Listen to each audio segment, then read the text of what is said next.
everybody, welcome to my homestead and welcome to my channel. In this video we are going to be talking about the European Parliament building and the Tower of Babel. So if you haven't already, please make sure to subscribe, like this video. If you end up liking it, hit the notification bell. Make sure to share this on your social media. This is kind of like an older observation, but I have some more insights on it, so just make sure to share it so that people can know about this. And then make sure to leave your comments. So it's already been noted before that the Parliament building here seems to resemble the Tower of Babel. Specifically, this depiction of it here in this painting by Bruegel. So let me just pull that up. See, here it is here. And then, so you have like this kind of like spiral type design with like these levels, but it looks like it kind of like spirals upward. And then you have kind of a similar looking aesthetic here. So, like I said, this has been noted before. If you go, where did it go? Right here. So, okay, so this is the Wikipedia article, okay? The tower. The 60-meter high tower, intentionally left unfinished on one side, carries heavy symbolism and is often said to have been oriented eastwards, i.e. toward Eastern Europe, as by the time of the completion of the building, no country from the former Soviet bloc had yet joined the European Union. However, the open side on the tower actually faces west. Now, in 2010, Glenn Beck suggested the tower's design consciously mirrors the Vienna painting of the Tower of Babel by Peter Bruegel the Elder. Okay, I couldn't find anything official anywhere that says that the architect actually based it on that design.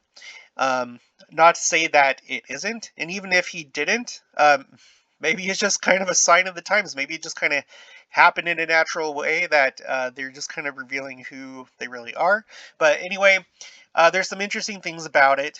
Before I leave this article, I just wanted to read a few things. So, something kind of weird. There was a ceiling collapse. So, August 7th of 2008, there was no extreme weather conditions and the structure was new. So it was assumed that the false ceiling had a defect. The president's office stated that a third of the ceiling had been affected. That caught my eye when I read that, because you think about the Bible, all the times that it talks about a third part. A third part of the fish died. A third part of the moon was darkened, and stuff like that. But most famously, a third part of heaven had been cast out of the presence of God, right? And when you're talking about a ceiling here of a building, that's kind of symbolic of looking up toward the heavens, and if a third part of it fell, I don't know. That may not be anything, but that just kind of stood out. That's all. Criticism. The Weiss Building in Strasbourg has been subject to criticism for its complex interior design. It is apparently transparent but almost impossible to navigate. There are bridges between different levels, but you cannot quite work out where they lead. When it was opened, it was condemned by some for being shabby, dark, difficult to navigate, with telecommunications and lifts being plagued by technical difficulties. Parliament President Nicole Fontaine climbed 9 flights of stairs to her office rather than risk being trapped in the notorious lifts. So I guess that it's a confusing building, right? That's also possibly unintentionally symbolic of the world, right? Because the Tower of Babel, it represents just kind of like the wickedness of the world. It represents false priesthoods. It represents man's rebellion against God, essentially, and trying to do it on his own. So how fitting is it that you have this building that resembles this painting, and I think intentionally so. I really do. I don't think it's a coincidence. But, a building that represents man's ways, trying to reach heaven himself, and it's all confusing and messed up and broken inside and dark and shabby and all that stuff. So it's interesting. Now, you can look at any number, like you can do a Google search and find any number of articles talking about different things. but referring to it as a Tower of Babel, right? So you have like this article from Politico, Europe's Tower of Babel. The inauguration of the Council of the European Union's Lex Building last week marks the latest stage in a drawn-out process of regrouping the institution's staff in three buildings near the Schumann roundabout in the European district of Brussels. Okay, so there's this article that mentions that. Um, okay, this is from Reuters.com. Um, European Union's Tower of Babel may fall while leaders distracted in Paris. It's a little wonder that the European Union can't find common solutions to Europe's urgent problems when its main members are having such different national conversations. Um, like the biblical Tower of Babel, Europe's ambitious construction um, is in danger of toppling because its peoples are not speaking the same political language. And then it goes on. Um, you have this from medium.com, the Tower of Babel, or the European Union's fascinating nature. Should the working and official languages of the European Union be reduced or increased? And it goes on about talking about uh, basically the what would happen if English should be the only working language and why that would be bad. Um, but just talking about the language situation there, the European Union has 24 official languages, also known as treaty languages, and three working vehicular or procedural languages. So let's see. And then there was this right here. Okay, this is an official European Union, um, PDF, whatever you want to call it. This has to do with the European Union Youth Orchestra. Okay, and this is like an official, thing, some kind of like not like a flyer, but thing for this event that took place in 2020. And look, right in the middle, you have the Tower of Babel. I'm going to read just a little bit of this. A visit to the Tower of Babel. The Tower of Babel, painted by Peter Bruegel the Elder. Um, the exhibition, The Last Day. Huh, interesting. The Last Day. The photographer Helmut Wimmer, whatever, 1960s landmark piece of his for symphony orchestra atmospheres recorded by the European Union Youth Orchestra musicians from their homes during the first 2020 lockdown. What can this all be about? Secretary General Marshall Marcus explains. In June 2020, as the global pandemic was continuing to force the closure of theaters, museums, and other cultural places, the European Union Youth Orchestra was in the midst of planning a groundbreaking digital project that could unite and unite the visual and performing arts. Uh, we had seen once the novelty had worn off that endless pandemic period videos of orchestras performing music remotely could yield excellent sound results but less often interesting visuals. Working with our chief conductor, Vasily Petrenko, I wanted to identify a composition that could be recorded remotely but then given a visual treatment that would make it a real mixed genre art project, escaping the usual cliched orchestra's performance video. We agreed on Georgi Ligeti's Atmospheres, the iconic large-scale orchestra piece from 1961, since its completed lack of conventional melody and meter, and its focus instead on dense, haunting sound textures using Ligeti's famous. Okay, this is just like gibberish. Okay, so going on. Um, the scene was set for Vasily Petrenko, the European Union Youth Orchestra's tutors, and our Valiant Projects team to supervise and organize online from um, their own living rooms involving more than 100 people residing in 30 countries. The digital team led by, I'm just going to call it UIO because that's what it looks like, alumnus Andrew McCoy, then put the individual tracks together remotely and, oh my gosh. So, okay. The myth of the Tower of Babel, the biblical story in which humanity tries to build as high as heaven and failing, in the process simply fragments into multiple incomprehensible languages, becomes the pivotal center of the visual and musical tension. So this is like based on this, and I like how they failed to mention God. It wasn't humanity's failure to build the tower and it failing. It was because God destroyed it, and because God was the one that fragmented the languages. I like how they just conveniently leave that out. Anyway, if you want to read the rest of this thing, I'll put all of these in the description below. Um, Hold on, let me read this last paragraph. We have arrived back where we began, or have we? Echoes of the chaos caused by the coronavirus pandemic are reflected in an almost post-apocalyptic. I love it how all these like news articles and different things, like whenever there really does seem to be signs of the times, they just say it. Post-apocalyptic scenario in which any sense of of plan or human control has finally been shattered by the terrifying power of nature and the incandescent force of the elements. Ligeti, Bruegel, Wimmer, the pandemic, and nature may seem to be speaking in different Babel-like languages, but actually, they're all saying the same thing. The Tower of Babel, it already exists. Had you not noticed? Gosh, what a just like a sinister little whatever you call this. Ugh. It just I feel sick just reading it. Um, Human control. Gosh.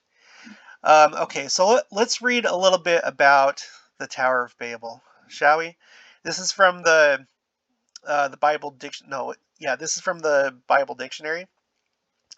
Um, Babel or Babylon, the capital of Babylonia.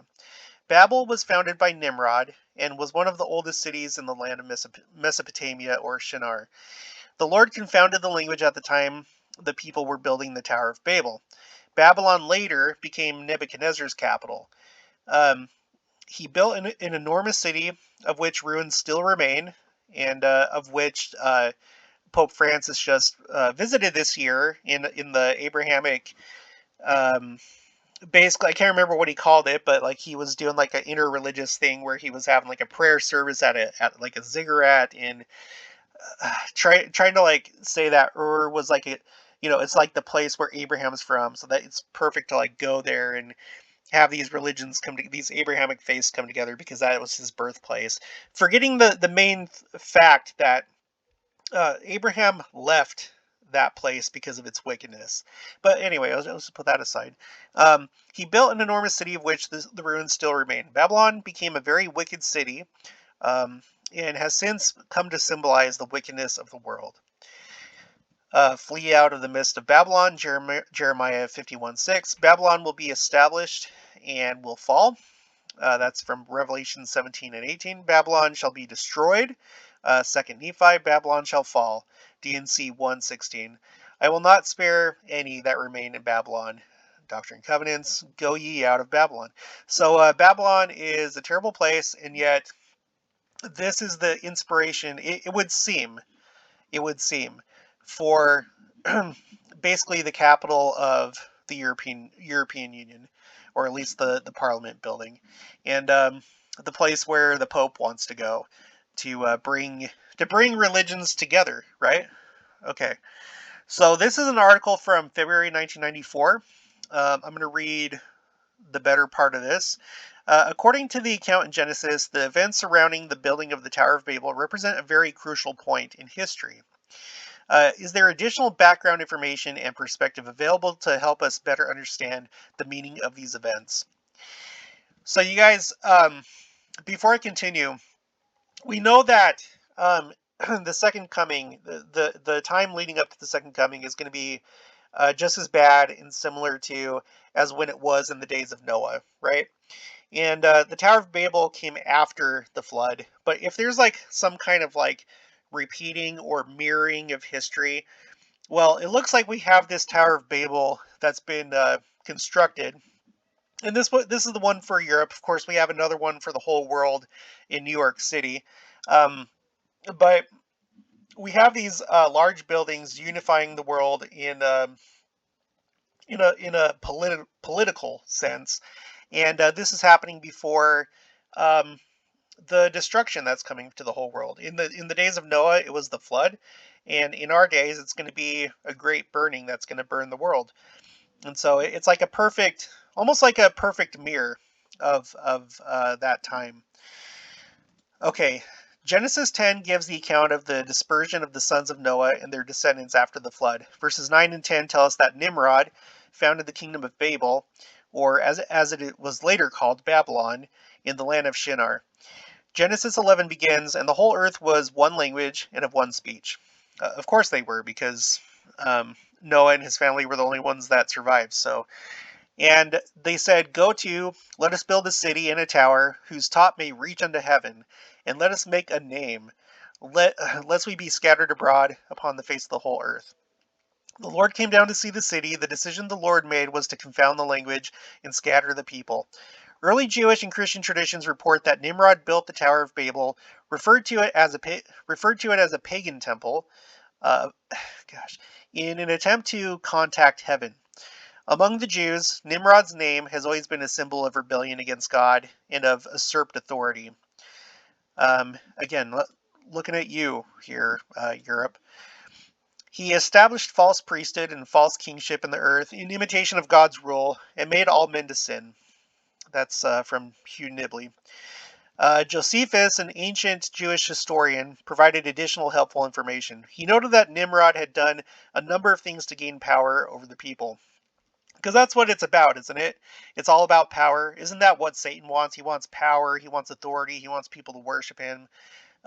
That's what they all do. That's what wickedness is all about. It's about power and control. Therefore, by proposing that the people build the tower or temple to reach heaven, Nimrod no doubt felt his counterfeit temple would add to his control. The building of the tower was undertaken when the people discovered an important new technology, the oven-baked brick. Ordinary mud brick, baked in the sun, could only be used to build so high, and then it crumbled under the stress. But the brick, burned thoroughly in an oven, could be stacked quite high. The ziggurats, where the Pope went this year, at Babylon, are 300 feet high. In the Bible, bricks are mentioned only in connection with this tower, Pharaoh's buildings, and idolatrous altars. This detail suggests the impudence in the people's feelings for the Lord in this society, which had developed since the flood. The account in Genesis provides further clues regarding the significance of the temple of the tower, significance of the building of the tower. First, the impetus in building this temple was to make themselves a name. In other words, Nimrod was proposing that they build the temple to receive the name of God without making eternal covenants. Second, they wanted to build this tower temple so that they would not be scattered. Latter-day Revelation ties the temple's sealing power to preventing the earth from being wasted at the second coming. One meaning of the word wasted in Joseph Smith's day was destroyed by scattering. Finally, the word Babel in Hebrew meant confusion, but in Babylonian or Akkadian, the meaning was gate of God. So in Hebrew, it's confusion. In theirs, it's gate of God. Nimrod and his people were building their own temple, their gate to heaven, without divine approval or priesthood keys. It's easy to see why an apostate people having some understanding of temple ordinances and temple purpose would construct an edifice symbolizing to them that connecting point, and with whatever ceremony they contrived, in imitation of true temple worship, would attempt to duplicate the process of preparation for the hereafter. Another dimension in understanding occurs when we realize that the word Babel in Hebrew is the same word translated everywhere else in the Old Testament as Babylon. Thus, in biblical typology, what the people are building in this story is Babylon. The story of the Tower of Babel must be read in context of the whole book of Genesis. Following the fall, the gospel was taught to the seed of Adam. Some accepted it and many rejected it. Secret combinations, starting with that of Cain, brought apostasy into the world. At the same time, Enoch gathered the righteous to Zion, and they were translated. Then the Lord sent a flood that destroyed the unrepentant. In the aftermath, a covenant was made with Noah and his seed to reestablish the teaching of the plan of salvation on the earth. The city of Enoch had been translated before the flood, but at the time of Abraham, the general time of the Tower of Babel, Melchizedek also created a city that produced a Zion people who sought for the city of Enoch and obtained heaven. So I guess maybe they were translated. I don't know. Um, Considering the trauma of the flood, the aspiration to build a tower to heaven with water impervious materials may also have been an attempt to survive a flood should God attempt to destroy men again. That's so wicked. It's like trying to stop your parents from spanking you or trying to fight back. It's horrible.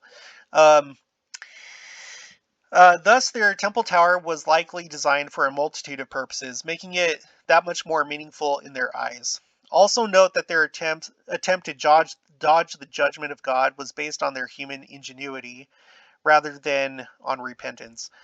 The Lord's response was to humble these people. And maybe that should be a warning for us. Maybe it should be a warning for Europe. Maybe it should be a warning for um, this building right here. For this building. You see that? This building. Maybe it should be a warning for, let's see. Bear with me. I didn't think to do this till now.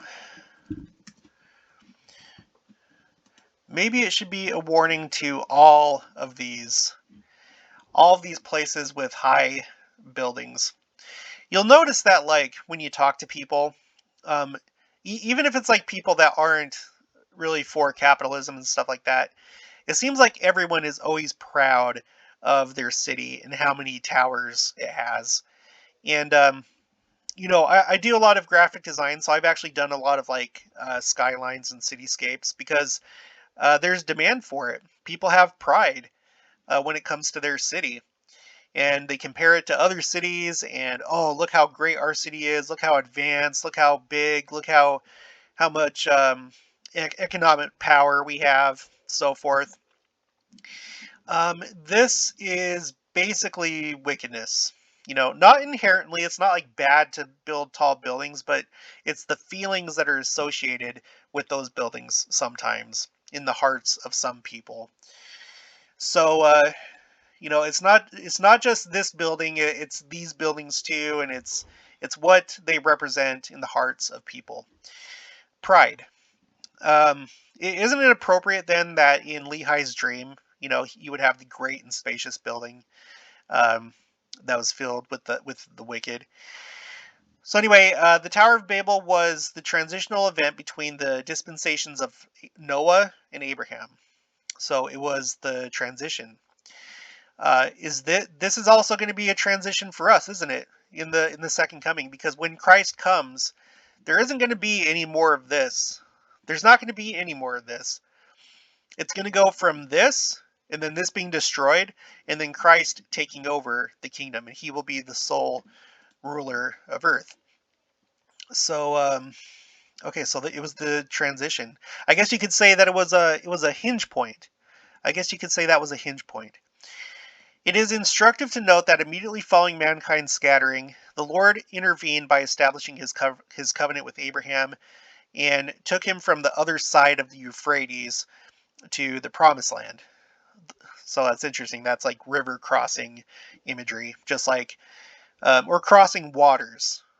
Crossing waters, just like crossing the Red Sea, just like crossing the River Jordan. The Lord established the Abrahamic covenant as the basis for building Zion, and that covenant was based on man's acknowledgement of independence on the cleansing blood of the atonement. The narrative begun by Genesis ends in 2 Kings 25, in which the children of Israel found themselves, because they broke the covenant, back in Babylon, where the story began. Wow, I did not think about that or know that. That is really cool. I mean, it's not cool that they became wicked, but that is incredible symbolism right there. Um, their breaking of the covenant resulted in their exile from Jerusalem, or in other words, Zion, to Babylon. Yet the mercy of the Lord had the power to bring them back through repentance and renewal of the covenant. Subsequently, Israel was released from Babylon by Cyrus and later by Darius. Zerubbabel and later Ezra and Nehemiah led the people, and some did return and renew the covenant. In the latter days, the Lord once again has called us out of the world. We have been instructed to go out of Babylon to build Zion. Wow, you guys, we are living in crazy times. We're living in a time where they're actually making a building like this, which is a governmental building for an entire continent, and they're basing it seemingly they're seemingly basing it off of this. And we know that this was destroyed after the flood, and this is going to be destroyed before the burning. So, just something to think about. Hope you enjoyed this. If you haven't already, please make sure to subscribe, like this video if you liked it, hit the notification bell. Make sure to share this because I think this is probably a pretty important one, something important to think about. Make sure to leave your comments so I can know what you think and if you have any additional information, and I'll talk to you guys later.